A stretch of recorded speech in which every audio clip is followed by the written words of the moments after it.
এই insanely lifted pickup truck আমেরিকার 50টা রাজ্যে কিন্তু একদমই লিগাল। 150 কিলোমিটার প্রতি ঘন্টায় চলা এটা হলো সোফা কার, পুরো ইউকেতে কিন্তু লিগালি চালানো যায়। আর এই বোসোজোকো স্টাইলের বডি কিট লাগানো গাড়ি কিন্তু জাপানের রাস্তাতেও একদমই লিগাল। কিন্তু এই সুজুকি সুইফট ইন্ডিয়ার রাস্তায় চালানোর জন্য কিন্তু একদমই লিগাল না। আপনি কি জানেন যে এরকমটা কেন? যদি আপনি না জানেন তাহলে আমি বলছি। এই সুইফট এই কারণেই ইল্লিগাল, কারণ এর যে ওনার সে হচ্ছে পিছনে কাস্টম টেল লাইট লাগানো, আর কাস্টম টেল লাইট কিন্তু ইন্ডিয়াতে ইল্লিগাল। বা যদি আপনার গাড়িতে র্যাপ করানো হয় সেটাও কিন্তু পুরোপুরি ইল্লিগাল। বা উইথআউট আরটিও পারমিশনে যদি আপনি আপনার গাড়ির কালার চেঞ্জ করেন সেটাও কিন্তু একদমই ইল্লিগাল। বা এই সুইফট যেটাতে অল্প বডি র্যাপ চালানো আছে, বা এই জিপসিটা যেটা একটু লিফট করা আছে, এই সমস্ত গাড়ি ইন্ডিয়ার রাস্তায় চালানোর জন্য একদমই লিগাল না। আর অন্যদিকে বাকি দেশে গাড়ির পুরো স্ট্রাকচার বদলে সেই গাড়িটা তবুও রোড লিগাল হয়ে থাকে, কিন্তু ইন্ডিয়াতে অল্প কিছু চেঞ্জ করলেই সেই গাড়িটা একদমই আর লিগাল থাকে না। ইন্ডিয়াতে ছোট ছোট মডিফিকেশনের উপরে হেভি পরিমাণের পেনাল্টি হয়, বা কখনো কখনো গাড়ি কিন্তু ইম্পাউন্ড হয়ে যায়।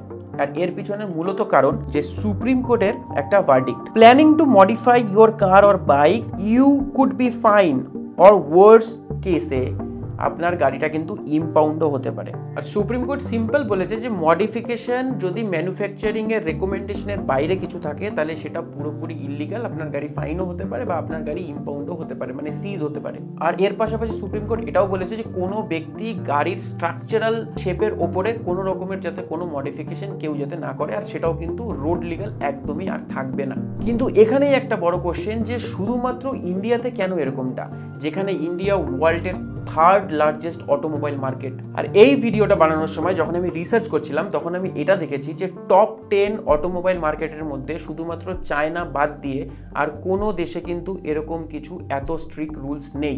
এমনকি ইন্দোনেশিয়া আর থাইল্যান্ডের মতো ছোট দেশেও কিন্তু এরকম এত স্ট্রিক্টনেস কিন্তু নেই। ইন্ডিয়ার মোটরহেডস কমিউনিটি কিন্তু এর উপরে সময় সময় কিন্তু নানান ধরনের আর্টিকেল এবং নানান ধরনের কিন্তু আওয়াজ ওঠায়। কিন্তু এটা শুধুমাত্র মোটরহেডের জন্যই না, এটা কিন্তু নর্মাল মানুষের জন্য এটা অনেক বড় এফেক্ট করে।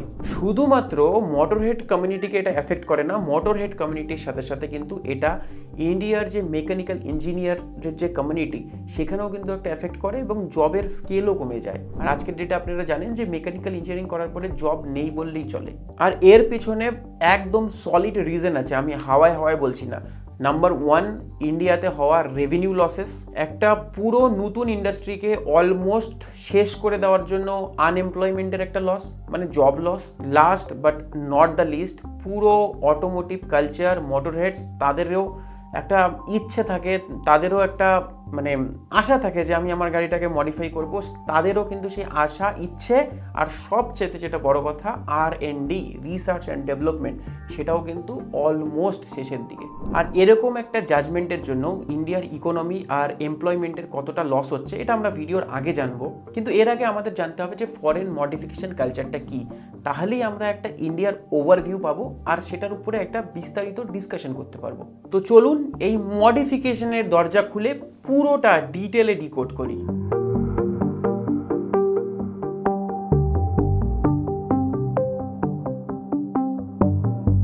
ভিডিওতে আগে যাওয়ার আগে আমি সবাইকে একবারই রিকোয়েস্ট করবো একটা লাইক করে দিন। লাইক করে দিয়েছেন? তাহলে সাবস্ক্রাইবটাও করে দিন। ইউনাইটেড স্টেটস অফ আমেরিকা বা ইউএসএ হচ্ছে একটা এরকম দেশ যেখানে মডিফিকেশন লস সবচাইতে রিল্যাক্স। আর এর পিছনে সব থেকে বড় ক্রেডিট আমরা দিতে পারি যে ইউএসএর এত পুরনো অটো ইন্ডাস্ট্রি, যেটা অলমোস্ট শুরু হয়েছিল 1950 থেকে। ইউএসএর মধ্যে সবাই টিনেজ থেকেই কিন্তু গাড়ি চালাতো এবং ছোটোবেলা থেকেই সবার বাড়িতে একটা না একটা গাড়ি ছিলই। আর এটার উপরে কোনো ম্যাটারই করে না যে তার এজ কত বা কি, মানে গাড়ি তাদের জিনে আছে অ্যাকচুয়ালি।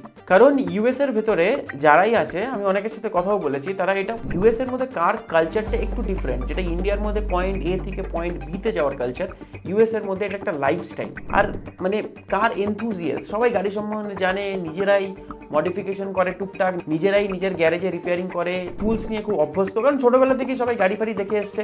আর সবাই নিজেরাই নিজেদের গাড়ি একটু ফিক্স করে, তো অটোমেটিকলি এটার মধ্যে একটা কার কালচার হয়ে গেছে ক্রিয়েট। শুধু কমিউট করার জন্য যে গাড়ি সেটা না, পুরো একটা কালচার, পুরো একটা ইকোসিস্টেম চলে এসছে এর মধ্যে। আর এটা সেই কারণে আমরা লয়ের ক্ষেত্রেও দেখি, লস এতটাই রিল্যাক্স যে ইউএসএ তে মডিফিকেশনের নামে আপনি যে কোনো কিছু, অলমোস্ট যে কোনো কিছু মডিফিকেশন করে কিন্তু আপনি ইউএসএ রাস্তাতে চালাতে পারেন, কোনো রকমের কোনো প্রবলেম হবে না।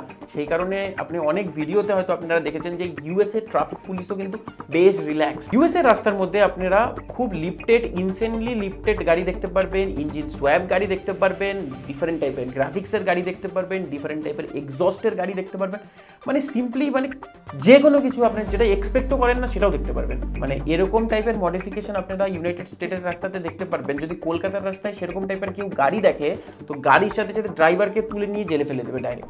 আমেরিকান এইসব জিনিস করতে পারে কারণ তাদের যে কোনো গাড়ির চেক পয়েন্ট আছে, সেগুলো যদি তারা পাস করে তাহলে সেই গাড়ি রাস্তায় নামাতে পারে। যেরকমটা আপনার গাড়িতে উইন্ডশিল্ড ওয়াইপার থাকা জরুরি, রেয়ার ভিউ মিরর থাকা চাই, স্টিয়ারিং হুইল হতেই হবে, সিট বেল্ট হতেই হবে, ব্রেক প্যাড হতেই হবে, brake, tyre, steering wheel, seat belt, catalytic converter, muffler, number plate, এই কয়েকটা জিনিস হলেই আপনি ইউএস এর রাস্তাতে কিন্তু আপনার যে কোনো গাড়ি চালাতে পারে।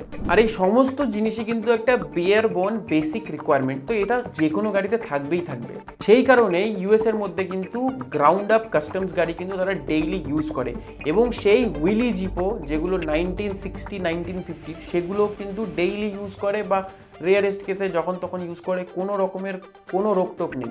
ইউএসএ তো মডিফিকেশন লিগাল, কিন্তু ইউএসএ ছাড়া বাকি যত ডেভেলপিং দেশ আছে সব দেশেই কিন্তু মোটামুটি রুলস কিন্তু রিল্যাক্স। যেরকমটা হলো ইউকেতে আপনি এরকম কসমেটিক্স বা এরকম পারফরমেন্স আপনার গাড়িতে থাকলে কিন্তু আপনি সেই গাড়ি রোড লিগাল হয়ে যাবে, আপনার গাড়ি কিন্তু রোড লিগাল হয়ে যাবে, আপনি ইজিলি কিন্তু রাস্তায় সেই গাড়ি চালাতে পারবেন। ইউকেতে মডিফিকেশন এত রিল্যাক্স হওয়ার কারণেই ইউকের একজন মেকানিক এই সোফা কারটা কিন্তু বানিয়েছে, যেই সোফা কারের হুইল বেসের থেকে কিন্তু মানে সাইজ বড়, আর তবুও কিন্তু এটা রোড লিগাল আর ইজিলি রোডে চলছে। এরকমটা এই সোফা কারেও কিন্তু একটা স্টিয়ারিং হুইল আছে, হেডলাইট আছে, ইন্ডিকেটার আছে, সিট বেল্ট আছে অ্যান্ড সো অন, আর গাড়ি কিন্তু এটা লিগাল হয়ে যায়। যদি আমি একদম ছোট্ট একটা দেশের কথা বলি, ডটের মতো দেশ, এটা ইন্দোনেশিয়া, সেখানেও কিন্তু জেডিএম কালচারকে প্রমোট করা হয়, সেখানেও কিন্তু লো রাইডার গাড়ি অ্যাভেলেবেল, কোনো রকমের প্রবলেম নেই। ইনস্টাগ্রামে আপনি অনেক ভিডিও দেখতে পারবেন, আর্টিকা, Innova, Honda city, Honda civic লেভেলের মডিফিকেশন করে কিন্তু তারা চালাচ্ছে, কোনো রকমের কোনো প্রবলেম নেই। যদি আমরা ইন্ডিয়ার কথা বলি, ইন্ডিয়াতে মডিফিকেশন ব্যান হলেও কিন্তু কেরালাতে কিন্তু ইনসেন লেভেলের কিন্তু মডিফিকেশন এখনো চলছে। কেরালা কার মডিফিকেশন নিয়ে আমি একটা ডিটেল ভিডিও বানিয়েছি, যদি সেই ভিডিওটা এখনো আপনারা না দেখে থাকেন তাহলে এই ভিডিওটার পরে গিয়ে অবশ্যই সেই ভিডিওটা দেখুন, তাহলে ইন্ডিয়ার কোন স্টেটে মডিফিকেশন কিরকম হচ্ছে সেটা নিয়েও আপনি একটা ওভারভিউ পেয়ে যাবেন। আর এই সমস্ত মডিফিকেশন কিন্তু ইলিগাল, কিন্তু কিছু সময় আগে কেরালা হাইকোর্ট বলেছিল যে গাড়িতে স্ট্রাকচারাল মডিফিকেশন করা যায় বা করতে পারেন, কিন্তু হাইকোর্ট থেকে ম্যাটার যখন সুপ্রিম কোর্টে যায় তখন এটা খারিজ হয়ে যায় আর পুরোপুরি মডিফিকেশন ইলিগাল ব্যান হয়ে যায়। কারণ মহামান্য সুপ্রিম কোর্টের এটা মনে হয় যে গাড়িতে যদি কোনো রকমের মডিফিকেশন করা হয় তাহলে গাড়ির সেফটিতে কোথাও না কোথাও ক্ষতি হবে, আর এনভায়রনমেন্টে কিন্তু এটা অনেকই এফেক্ট করবে। তো যখন লসের কথা হচ্ছেই, তাহলে আমার মনে হয় যে মডিফিকেশন না হওয়ার কারণে যেই লসগুলো হচ্ছে সেটা নিয়ে আমাদের ইনডেপথ কথা বলা উচিত। মডিফিকেশন ভারতের রাস্তার জন্য একদমই ঠিক না, কিন্তু মডিফিকেশন ছাড়াও যেটা আজকের ডেটে ভারতের রাস্তাতে সবচাইতে বেশি, সেটা কি জানেন? সেটা ঠেকা, ইলে পিলে, এরকম ব্যাপার। রাস্তার পাশে মদের দোকান অ্যাভেলেবেল, কোনো রেডিয়াস নেই, 1 কিলোমিটার দূরে হাইওয়ের পাশে মদের দোকান। ইন্ডিয়াতে সবচাইতে বেশি যেই কারণে অ্যাক্সিডেন্ট হয় সেটা হচ্ছে ড্রিঙ্ক অ্যান্ড ড্রাইভ। আপনার ইন্ডিয়াতে গাড়ি মডিফিকেশন ব্যান, যারা গাড়ি মডিফিকেশন করে তারা গাড়ি সম্বন্ধে নলেজ রাখে, মডিফিকেশন করে। আর আমার পয়েন্ট অফ ভিউ থেকে আমি এটা মানে দেখেছি, আমি নিজেও একজন মোটর হেডস, এই কারণে বলছি না, আপনি দেখবেন যারা খুব গাড়ি নিয়ে মানে গাড়ি এনথুসিয়াস্ট তারা হয়তো ড্রিঙ্ক অ্যান্ড ড্রাইভ করে না, কারণ তারা গাড়িটাকে ভালোবাসে, তো সেই কারণে ড্রিঙ্ক অ্যান্ড ড্রাইভের মাত্রাটা কিন্তু কমে যায়। এই নতুন নতুন লোক মানে গাড়ির সম্বন্ধে কোনো আইডিয়া নেই, কিন্তু মদের দোকান রাস্তায় আছে, গাড়ি আর মদ একটা ডেডলিয়েস্ট কম্বিনেশন নিয়ে কিন্তু রাস্তায় এরা বেরোয়। কারণ সিম্পল, গাড়ি সম্বন্ধে নলেজ 0, মদ সম্বন্ধে নলেজ 100, আর গাড়ি আর মদ একসাথে হয়ে এই সমস্ত কাণ্ড কিন্তু ঘটায়। মোটর হেডের কথা যদি আমি বলি, গাড়ির সম্বন্ধে নলেজ 100%, মদ সম্বন্ধে নলেজ 0, তো গাড়িটাকে সেফ রাখার জন্য তারা মদ কনজিউম করে না ড্রিঙ্ক অ্যান্ড ড্রাইভে। এটা আমি দায়িত্ব সহকারে বলছি যে রিয়েল মোটর হেডস সে ড্রিঙ্ক অ্যান্ড ড্রাইভ করে না, কারণ তার কাছে তার গাড়িটা বহুত ইম্পর্টেন্ট। আর যার কাছে গাড়ি ইম্পর্টেন্ট, ড্রিঙ্ক অ্যান্ড ড্রাইভ করে র্যাশ ড্রাইভিং সে করে না, আর গাড়িকে কখনো ড্যামেজ পৌঁছায় না, কারণ তার গাড়ি যদি একবার ড্যামেজ হয় তাহলে সে সেটা মানতে পারে না। যদি আপনি একমত হন কমেন্ট করে আমাকে অবশ্যই জানান, কারণ আমার তো এটা লাগে। গাড়ি হয়তো একটু স্পিডে আমি চালাবো ঠিক আছে, কিন্তু স্পিড ব্রেকার কখনো ওড়াবো না। ড্রিঙ্ক অ্যান্ড ড্রাইভের তো কোনো গল্পই আসে না। সবাই জানে সিগারেট বা টোবাকো খেলে ক্যান্সার হয়, কিন্তু এটাতেও কিন্তু পার পার্সন যে আপনি একদিনে কটা কনজিউম করতে পারবেন এটাতেও কোনো রকমের লিমিট নেই। যত পয়সা আছে ঢালো আর সিগারেটের প্যাকেট কেনো আর খাও। We must have more. 1 million cigarettes.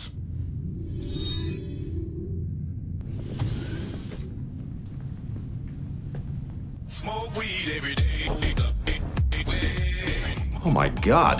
কিন্তু গাড়ি পলিউশন করবে একদম পাক্কা, গাড়ির পলিউশনে মানুষ মারা যাবে, এটা একদম পাক্কা। ইন্ডিয়াতে কোনো কার মডিফিকেশন ইন্ডাস্ট্রি নেই, তো সেই জন্য এটার কোনো মার্কেটই নেই। প্যারালালি যদি আমরা ইউএসের কথা বলি, ইউএসএতে কিন্তু এটা প্রত্যেক বছর 414 কোটি টাকার কিন্তু ব্যবসা করে দেয়। তো যদি মডিফিকেশন এখানে অ্যালাউ থাকতো তাহলে এটা ভেবে নিন যে কতটুকুন হেল্প হতো আমাদের ইকোনমির জন্য। অ্যাটলিস্ট যারা মেকানিক্যাল ইঞ্জিনিয়ার তাদের ক্রিয়েটিভিটিটা কিন্তু দেখাতে পারতো। তাদের ক্রিয়েটিভিটি আজকাল কোথায় দেখায় সেটা কিন্তু গুগল করলেই কিন্তু আপনারা রেজাল্ট পেয়ে যাবেন। আর এই 414 কোটি টাকা বছরের রেভিনিউ যদি আপনার মনে হয় অনেক বড়, তাহলে যদি আমি ইন্ডিয়ার সিগারেট ইন্ডাস্ট্রির সাথে যদি কম্পেয়ার করি সেটা হচ্ছে 4,36,000 কোটি টাকা। কোনটা বড় ডিসাইড আপনারা করুন। আর ইন্ডিয়ার লিকার ইন্ডাস্ট্রি সেটাও কিন্তু 4 লাখ কোটি টাকার। এখানে এই কনসেপ্ট তো ক্লিয়ার যে আমেরিকাতে এত পুরনো অটো ইন্ডাস্ট্রি, সেই ইন্ডাস্ট্রির সাইজ যদি 414 কোটি টাকা হয় আর লিকার ইন্ডাস্ট্রির সাইজ যদি 4 লাখ কোটি টাকার হয়, সেই কারণেই এই রাস্তার মধ্যে যত ড্রিঙ্ক অ্যান্ড ড্রাইভের যত অ্যাক্সিডেন্ট হয় তারপরেও কিন্তু কোনো মদের দোকান বন্ধ করা হয় না। কিন্তু প্যারালালি যদি আপনি আপনার গাড়ি মডিফিকেশন করেন সেটা ইম্পাউন্ড হয়ে যাবে, সেটা সিজ হয়ে যাবে, ক্রিয়েটিভিটি যায় ভাড়মে। मरना तेरे को डर नहीं लगता? হয়তো এত ছোট ইন্ডাস্ট্রির জন্য ইন্ডিয়ার কোনো ইকোনমিতে কোনো এফেক্টও পড়ে না, কিন্তু রীতিমতো জার্মানি বা ইউএসের মধ্যে কিন্তু এরকম মডিফিকেশন রীতিমতো ফার্ম চলে আসছে। আজকে ইন্ডিয়াতে কিছু টুকটাক কোম্পানি আছে যেরকম কোড 6, যেখানে গাড়ির ইসিউ টিম্যাপ হয়, তো টুকটাক লেভেলেরই কাজ হয়, তো গ্লোবাল লেভেলের না। কিন্তু কোড 6-এর মতো কোম্পানি, আমি পার্সোনালি বলছি, আর এই ভিডিও কোনো রকমের কোড 6-এর স্পন্সর না, কোড 6-এর কাছে যা পোটেনশিয়াল আর যে ক্রিয়েটিভিটি আছে আমেরিকা বা জার্মানির পুরোনো কোম্পানিকেও কিন্তু কোড 6 হারাতে পারে, এত পোটেনশিয়াল আছে তাদের মধ্যে। এটা ছাড়াও যেটা সব থেকে বেশি ইম্পর্টেন্ট ব্যাপার, যে মেকানিক্যাল ইঞ্জিনিয়ার যত পাস আউট করছে তাদের জবের প্রবলেম। এটা তো কারোই অজানা না যে আজকের ডেটে মেকানিক্যাল ইঞ্জিনিয়াররা তাদের চয়েসের ফিল্ডের জব করতে পারে না, তারা এদিক সেদিকে নানান ধরনের জব করে। আমি কাউকে ডিফেম করতে চাইছি না, তো আমি কোনো জবের নাম বলবো না, সব জবই ঠিক আছে হয়তো, কারণ আমার তো কিছু করার নেই এখানে। কিন্তু তারা তাদের পছন্দের যেই সাবজেক্টে তারা পড়াশোনা করে এসছে, বা ছোটোবেলা থেকে অনেকে ভেবেছে হয়তো যে আমি মেকানিক্যাল ইঞ্জিনিয়ার হব, অনেকে গাড়ি বাইকসের উপরে খুব প্যাশনেট, কিন্তু আলটিমেটলি তারা যখন বিটেক বা এমটেক যখন তারা বেরোচ্ছে, তারা কিন্তু তাদের নিজের পছন্দের জব পাচ্ছে না, তারা এদিক সেদিকে, তো জীবিকার জন্য কিন্তু তাদেরকে একটা কিছু করতে হচ্ছে। তো আলটিমেটলি আর যেই সমস্ত মেকানিক্যাল ইঞ্জিনিয়ার জব পাচ্ছে তারা কোথায় পাচ্ছে, তারা একটা প্রোডাকশন লাইনে গিয়ে জব পাচ্ছে। এটা জোড়ো, এটাতে নাট লাগাও, কারণ তাদের রোবটের মতো ওদেরকে দিয়ে কিন্তু কাজ করানো হচ্ছে, কোনো ক্রিয়েটিভিটির কিছু নেই। কারণ প্রোডাকশন ইউনিটে আপনি কি ক্রিয়েটিভিটি দেখাবেন? এখানে তো ক্রিয়েটিভিটি দেখানোর কোনো জায়গাই নেই। আপনি কি রিসার্চ করবেন, কি ইনভেনশন করবেন? তারপরে আমাদের মিনিস্টাররা এসে চেঁচায় যে ইন্ডিয়াতে কেন কোনো ক্রিয়েটিভ ব্যবসা নেই। রিসেন্টলি একটা পীয়ূষ গোয়েলের ভিডিও দেখলাম, আর ওখানে মিস্টার গোয়েল সিম্পলি বলছে যে ইন্ডিয়া সেমিকন্ডাক্টর কেন বানাচ্ছে না, ইন্ডিয়ায় জেপ্টো ব্লিঙ্কিটের মতো মানে ম্যান পাওয়ার রিসোর্সেস ব্যবসা বানাচ্ছে, ইন্ডিয়ার ছেলেপেলে কি শুধুমাত্র ডেলিভারি করার জন্য বসে আছে। আরে আলটিমেটলি তো কিছু ক্রিয়েটিভ করতে গেলে তো কিছু ফিল্ড চাই। ফিল্ড কোথায়? আপনি আজকে যদি একটা কিছু করেন তো আপনার একটা স্পেস চাই। আমি এখানে বসে ভিডিও বানাচ্ছি, তার মানে আমার কাছে একটা স্পেস আছে। তো আলটিমেটলি যদি আমি স্পেসটাই না পাই তাহলে কি আমি হাওয়াতে বসে ভিডিও বানাবো? অ্যালিগেশন সবাই দিতে পারে, প্রবলেম সবাই আনতে পারে, যে দুনিয়ার প্রবলেম, সলিউশন কারো কাছে নেই। কিন্তু প্রবলেমটা সলিউশন আছে, কিন্তু তবুও চোখ বন্ধ। কারণ এই মডিফিকেশনগুলো যদি লিগাল হতো, শুধুমাত্র জব না, ছোট ছোট স্টার্ট আপও হয়ে যেত। কারণ একটা টিউনিং সেট আপ করতে গেলে কিন্তু 10 থেকে 12 লাখ টাকা হলেই কিন্তু আপনি একটা টিউনিং সেট আপ করতে পারেন।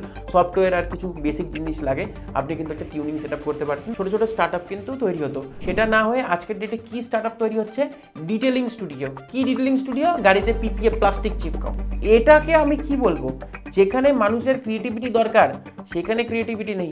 শুধুমাত্র মডিফিকেশন অ্যাভেল করলেই হবে না, এই 15 বছর আর 10 বছরের রেগুলেশনে সরাতে হবে। আর ইউরোপের পেছন না গিয়ে নিজেদের স্ট্যান্ডার্ড নর্মস বানাতে হবে। ওই ইউরো 6 ইউরো 7 এর জন্য আমারও BS6 BS7 লাগবে, এগুলো বন্ধ করতে হবে। আর ইকোনমি আর জব লসের সাথে সাথে মডিফিকেশন কালচারও কিন্তু পুরো শেষ হয়ে যাচ্ছে। কারণ আমরা বেশি পুরনো গাড়ি চালাতে পারি না, বড় ইঞ্জিনের গাড়ি নেই আমাদের কাছে, ডিজেল ইঞ্জিনের গাড়ি এখন নেই বললেই চলে। তো আমাদের কাছে যেই সব ছোট গাড়ি আছে তাতেই আমরা টুকটাক মডিফিকেশন করে কিন্তু আমরা গাড়ি চালাই। কোনো হেভিলি কোনো খতরনাক লেভেলের কিন্তু মডিফিকেশন করাই হয় না। কিন্তু এটাতেও প্রবলেম, বাইকের আপনার গাড়ির এক্সস্ট বেশি সাউন্ড করবে, আপনি বাইক চালাতেই পারবেন না, ভয় লাগবে। আমি তো একটা মানে সুপার বাইক একসময় কেনার খুব প্ল্যান ছিল, বাট আমি নমস্কার দিয়েছি করে যে সুপার বাইক কেনা যাবে না। পুলিশকে বোঝাতে আমার বাইক চালানোর আর কোনো দরকার নেই। আর অনেস্টলি আমি বলছি যে সব ধরনের মডিফিকেশন কিন্তু ডেঞ্জারাস না। দেখুন, US থেকে যদি আমরা না শিখতে পারি তাহলে কিন্তু আমরা ইন্দোনেশিয়া থেকেও কিন্তু আমরা শিখতে পারি। কারণ ইন্দোনেশিয়াতে কিন্তু মডিফিকেশন অ্যালাউ, কিন্তু সেখানেও কিন্তু অনেক কিছু রেস্ট্রিকশন আছে। যেরকম আপনি বার লাইট, যেটা আপনার মানে ছাদের উপরে লাগে, সেই লাইট আপনি লাগাতে পারবেন না, এক্সট্রিম লাউড হর্ন লাগাতে পারবেন না, গাড়ির থেকে ক্যাটালিটিক কনভার্টার সরাতে পারবেন না, সিট বেল্ট সরাতে পারবেন না। তো অনেক কিছু আছে। কিন্তু আপনি বিহারে যান, গাড়ির উপরে পুরো বড় বড় লাইট হুটার লাগিয়ে ঘুরে বেড়াচ্ছে, তখন কোনো রকমের কারো কোনো প্রবলেম হচ্ছে। LED লাইট থার্ডের মধ্যে লাগাচ্ছে, মানে 6টা-7টা লাইট লাগাচ্ছে, কোনো রকমের কোনো রেস্ট্রিকশন নেই। এই ভিডিওতে আমরা এটা তো বুঝলাম যে মূলত 90% মডিফিকেশনে গাড়ির কিন্তু স্ট্রাকচারাল বডিতে কিন্তু কোনো বেশি এফেক্ট পড়ে না। তাই জন্য কিন্তু ডেভেলপিং দেশ থেকে ছোট দেশ সবাই কিন্তু এটাকে কিন্তু অ্যালাউ করে। কিন্তু ইন্ডিয়ার মধ্যে অনেকেরই কনসার্ন হতে পারে যে মডিফিকেশন যদি কালকে অ্যালাউ করে দেয় তাহলে হয়তো এক্সস্ট খুলে সবাই গাড়ি চালাবে বা সব গাড়ি মডিফিকেশন হবে। তো আমেরিকার মার্কেট যখন 414 কোটি টাকার মাত্র, যেখানে এত বেশি গাড়ি, তার মানে এটা বহুত সিম্পল যে সবাই তো মডিফিকেশন করে ঘুরছে না, কিছু পার্সেন্ট যারা মডারেট তারাই ঘুরছে। তো ইন্ডিয়াতে তো সেই নাম্বারটা আরও ছোট পয়েন্টে চলে আসবে। তো কার কি প্রবলেম হবে? 100 গাড়ির মধ্যে হয়তো একটা গাড়ি মডিফাই হবে, আর যাদের কাছে মডিফাই গাড়ি আছে তারা সবসময় সেই গাড়ি চালাবেও না হয়তো বা, কারণ একটা ডেইলি ড্রিভেনের জন্য আলাদা গাড়ি সবাই ইউজ করে, কারণ রুলস রেগুলেশন এত বেশি স্ট্রিক্ট। তো কোনো প্রবলেম নেই আমার মনে হয়। তো ভিডিওর কনক্লুশনে আমি এটাই বলবো যে এই লসগুলোকে একবার দেখা উচিত, কারণ সরকার অনেক লসই চেঞ্জ করছে। এই লসগুলো নিয়ে কিন্তু একবার ডিসকাস করা উচিত। হ্যাঁ, আমাদের কাছে অ্যাজ এ মডারেটস কোনো পলিটিক্যাল পার্টি নেই বা কোনো লিডার নেই যে আমাদের কথাগুলো গিয়ে সুপ্রিম কোর্টে বলবে বা কেউ বলবে। তো আমাদের লড়াই আমার মনে হয় এটা আমাদেরকেই লড়তে হবে। তো এই ছোট্ট লড়াইয়ের জন্য প্লিজ এই ভিডিওটাকে অনেক বেশি শেয়ার করুন, মডিফিকেশন যাদের ভালো লাগে। আর যদি আপনার অটোমোবাইল রিলেটেড কন্টেন্ট ভালো লাগে তাহলে সাবস্ক্রাইব এবং ফলো করুন বাংলা টর্ককে। ইনস্টাগ্রামে গিয়ে অবশ্যই করুন। ততক্ষণ আপনি যদি আপনি বাইক চালান তো হেলমেট পরুন, কার চালান তো সিট বেল্ট পরুন, সেফ থাকুন, সেফ চলুন, সুরক্ষিত থাকুন। খুব তাড়াতাড়ি দেখা হচ্ছে আরও একটি নতুন ভিডিওর সাথে। Till then signing of.